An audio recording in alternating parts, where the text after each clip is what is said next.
Shalom kekasih-kekasih Tuhan, selamat pagi. Saudaraku sekalian, tentu saja setiap orang tanpa terkecuali pernah melakukan kesalahan atau kejahatan dan bahkan dosa di dalam hidupnya. Tidak ada satupun orang yang steril dari berbuat dosa apalagi berbuat kesalahan. Kita semua pernah menginjak lubang kesalahan dan bahkan lubang dosa di dalam perjalanan kehidupan kita.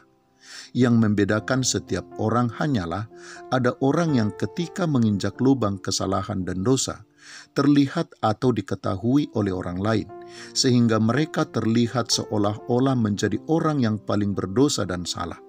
Sedangkan sebagian lagi ketika menginjak lubang kesalahan atau dosa, tidak terlihat dan tidak diketahui oleh orang lain, sehingga mereka seolah-olah sebagai orang yang bersih dan tidak bersalah.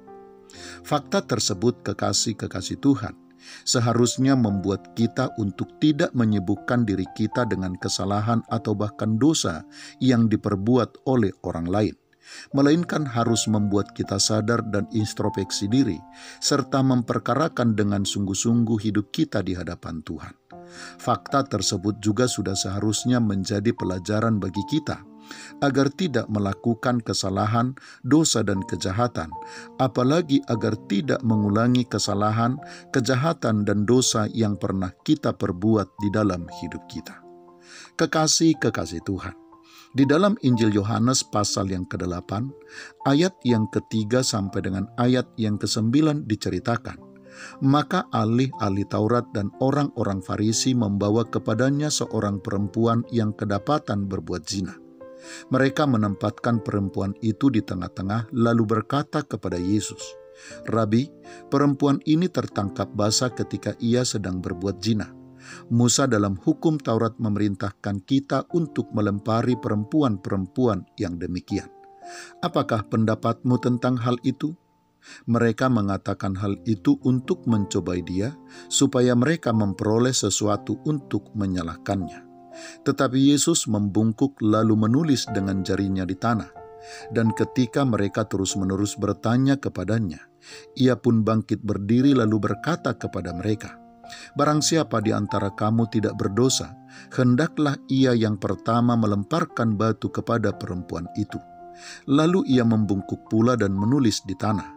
Tetapi setelah mereka mendengar perkataan itu, pergilah mereka seorang demi seorang, mulai dari yang tertua. Akhirnya tinggallah Yesus seorang diri dengan perempuan itu yang tetap di tempatnya. Kekasih-kekasih Tuhan, ahli-ahli Taurat dan orang-orang Farisi tersebut sangat ingin menjadi penegak kebenaran dan kesucian hidup.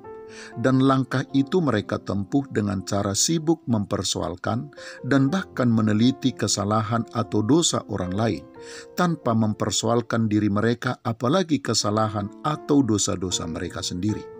Mereka mengira bahwa kalau mereka sudah bisa menemukan kesalahan dan dosa orang lain, apalagi kalau mereka sudah menghukum orang lain, maka mereka sudah benar dan sudah menjadi penegak kebenaran.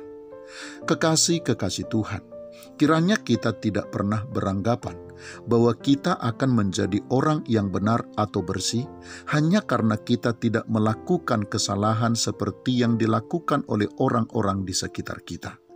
Kita baru akan menjadi orang yang benar dan bersih hanya kalau kita sudah melakukan kehendak Allah dan hidup di dalam terang kebenarannya. Selamat pagi, Tuhan Yesus memberkati. Shalom.